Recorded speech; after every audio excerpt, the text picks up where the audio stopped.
If you can learn to control yourself, you can shape your future. Let's explore how self-control can change everything, one choice at a time. Self-control is one of those skills people admire in others but secretly wrestle with themselves. It's not flashy like ambition, but it's the thing that makes ambition possible. Without it, you drift toward every impulse, argument, or craving. With it, you steer yourself where you actually want to go. This isn't about becoming rigid or robotic. Controlling yourself means having enough grip on your mind, emotions, and actions to choose what truly serves you, especially when it's hard. Why self-control matters. Think about moments you've regretted, snapping at someone you care about, making an impulse purchase, skipping something important because you didn't feel like it. Each one is a reminder that the absence of control has real costs. Self-control shapes relationships, keeps you from saying the thing you can't unsay.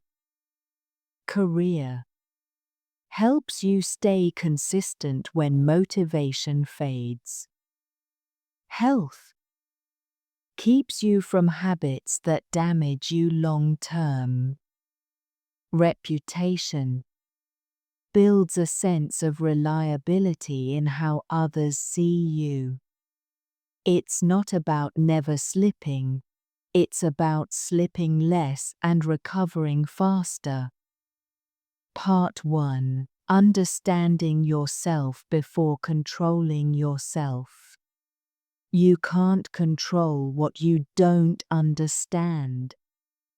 The first step is awareness, knowing your triggers, patterns, and the way your mind reacts to certain situations. 1. Spot your triggers. Triggers are situations, feelings, or people that consistently push you toward behavior you later regret. Stress from work might trigger overeating. Loneliness might push you toward unhealthy relationships. Criticism might trigger defensive anger. Action. Keep a small log for a week. Each time you feel pulled into an unhelpful reaction, write down, what just happened? How did you feel? What did you do? You'll start seeing patterns you didn't before. 2. Notice the gap between what happens and how you react. There's a split-second gap. That gap is where your control lives. Most people never pause long enough to use it. Practice. When you feel a strong urge, whether to speak, eat, or act, count to 3. Not long enough to kill the moment, but long enough to make a choice. Part 2. Training your mind. The mind is like an untrained pet. It goes where it pleases unless you teach it where to go. 1. Build mindfulness. Mindfulness isn't some mystical state. It's paying attention without being swept away. Even 10 minutes a day of sitting quietly, focusing on your breath, noticing thoughts without chasing them. This strengthens the mental muscle that says, I see this impulse, I don't have to follow it. Benefits. React slower to provocation. Spot emotional patterns before they control you. Increase patience in stressful moments. 2. Practice delayed gratification. Every time you resist an immediate impulse for a better long-term outcome, you train self-control. Start small. Wait 10 minutes before eating dessert. Leave an online shopping item in your cart for 24 hours before buying. Read a message and wait 5 minutes before replying if you're emotional. Over time, waiting stops feeling like punishment and starts feeling like power. Part 3. Managing emotions without suppressing them. Self-control is not pretending you don't feel things, it's handling those feelings without letting them run the show. 1. Label your emotions. Saying "I'm angry" or "I'm anxious" sounds simple, but it creates distance between you and the feeling. Instead of being anger, you're a person experiencing anger. That little shift makes a big difference. 2. Change the channel. Sometimes, controlling yourself isn't about pushing through, it's about changing focus. Go for a walk. Listen to music. Call a friend who grounds you. Redirecting attention helps intense emotions fade enough for you to think clearly. 3. Use physical cues. Your body and mind are linked. Slow breathing, unclenching your jaw, and loosening your shoulders all send calm signals to your brain. It's hard to yell at someone when you're exhaling slowly. Part 4. Strengthening your willpower like a muscle. Self-control gets stronger the more you use it. But just like a muscle, it also tires. That's why small wins matter. They build endurance without burning you out. 1. Start with one area. Trying to control everything at once is like going to the gym for the first time and trying to lift 200 kilos. You'll quit. Pick one behavior you want to get better at, and focus there until it feels easier. 2. Remove temptations. It's not weakness to avoid temptation, it's strategy. If you're trying to eat better, don't keep junk food in the house. If you're trying to work without distractions, put your phone in another room. Willpower works best when it's not wasted fighting unnecessary battles. 3. Set clear boundaries. Decide your limits before you're in the heat of the moment. For example, I won't respond to texts after midnight. I'll check social media only after lunch. When the decision is pre-made, you don't burn energy debating it every time.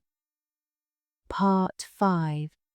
The role of habits in self-control. Habits are self-control on autopilot. When a good choice becomes automatic, you don't need to wrestle with willpower every time. 1. Anchor new habits to old ones. Pair a new habit with something you already do. Meditate right after brushing your teeth. Review your day right after dinner. Go for a walk right after morning coffee. 2. Make it easy. If the barrier to action is small, you're more likely to stick with it. Want to exercise? Lay out workout clothes the night before. Want to read? Keep a book next to your bed. Part 6. Handling slip-ups without quitting. Even the most disciplined people slip. The difference is, they don't turn one slip into a slide. 1. Ditch all or nothing thinking. Missing one workout doesn't mean the week is ruined. Eating one piece of cake doesn't mean the diet is over. See each moment as a fresh chance to choose well. 2. Learn from it. Every slip is information. What triggered it? How can you handle it differently next time? 3. Forgive yourself. Beating yourself up burns energy that could be used to get back on track. Forgiveness isn't letting yourself off the hook, it's picking yourself up faster. Part 7. Long-term self-control strategies. 1. Know your why. It's easier to control yourself when you have a reason bigger than the moment's craving. If you're saving money, knowing it's for your child's education or a trip you've dreamed about makes saying no less painful. 2. Keep good company. Surround yourself with people who model the behavior you want. Self-control is contagious. Being around disciplined people naturally raises your own standards. 3. Review your progress. Check in monthly. What's improved? Where are you still struggling? Adjust instead of blindly pushing. Part 8. The balance between control and flexibility. Too much control can turn into rigidity and burnout. There's value in choosing the occasional indulgence or spontaneous decision. The aim isn't perfection, it's balance. When to loosen the grip. Celebrations and special occasions. Genuine rest days. Times when flexibility supports relationships and joy. True control includes knowing when to let go. Final thoughts. Self-control isn't a one-time skill you get and keep forever. It's a lifelong practice, one that shifts with your circumstances, energy, and priorities. There will be days you nail it and days you feel like you've lost all progress. The work is in returning, again and again, to the choice that aligns with who you want to be. The reward isn't just avoiding mistakes, it's the quiet confidence of knowing you can trust yourself even when life tests you.